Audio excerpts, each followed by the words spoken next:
John was more than just in love with Dill. John was sexually attracted to Dill. Let's get real. Two teenage boys do not think like this. Hello! Victoria here this week talking to you about how asexuality has influenced me artistically. Notice how I switched from like third person to first person somehow. Anyway, a little bit of housekeeping. These glasses came in the mail for me yesterday and I really don't know how I feel about them because they're way too big for my face. They're like men's glasses and I ordered them online. So I'm contemplating if I'm gonna go with something smaller, if I'm just gonna deal with this because, I don't know, big glasses are nice. Also, I'd like to apologize for my week of absence. I had a reading I was in, poetry reading, last week that I had rehearsals for all week because it's with the school and they're like, rehearse, rehearse, rehearse. And that went well. And I'll probably have some videos up of that on my personal channel. On to the topic of discussion, asexuality and how it has influenced me artistically. I should start off by saying that it has never, ever, ever appeared in anything I have ever created. I mean, I would never write a song about it.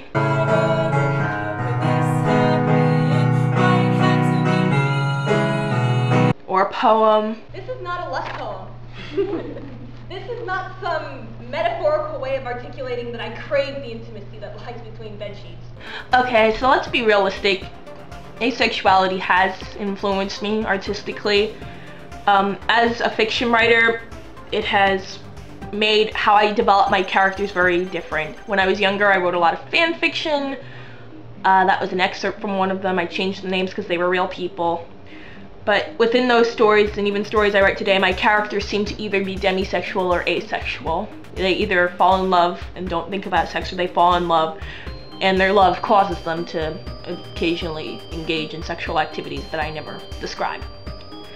And I think that's just become my style of writing now. I mean, they're my characters and I can make them do whatever I want. As far as I'm concerned, if I'm writing a novel, I want it to be aimed towards young adult audiences, and most young adult books don't talk about sex, so I think I'm pretty good.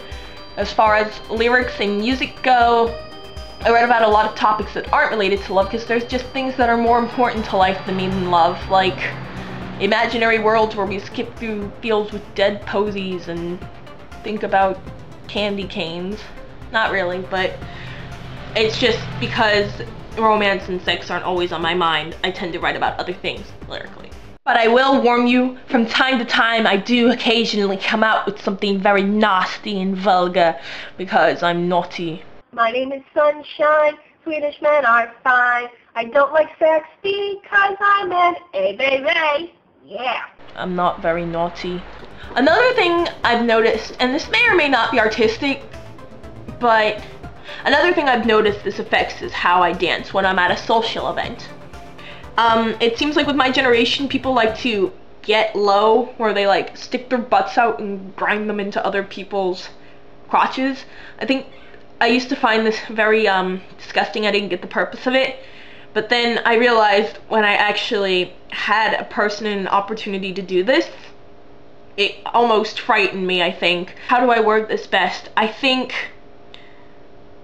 when a dance is designated to be done alluding to sexuality, it somehow has the potential to turn very sexual, and if you are an asexual, not interested in getting into any kind of sexual activity, the idea of dancing with a sexual purpose is a little bit backwards, frightening, and hypocritical.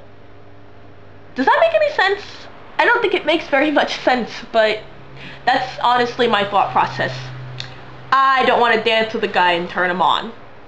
There. I said it. Now, as far as musical artists I listen to, it doesn't really affect me, asexuality. I mean, I listen to Lady Gaga, IMX, Placebo, and a lot of artists that are very sensual and romantic and sexual.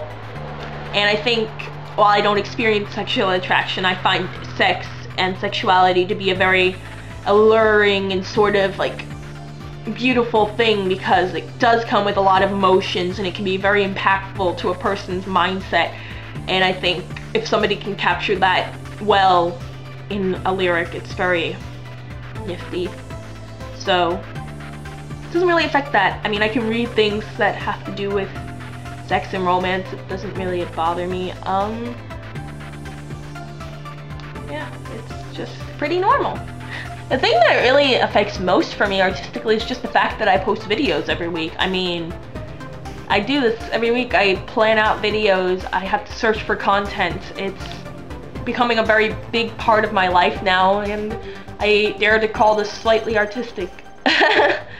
I guess overall it's safe to say that asexuality does play a role for me artistically, and while it may not be the biggest role, it is still a pretty significant role.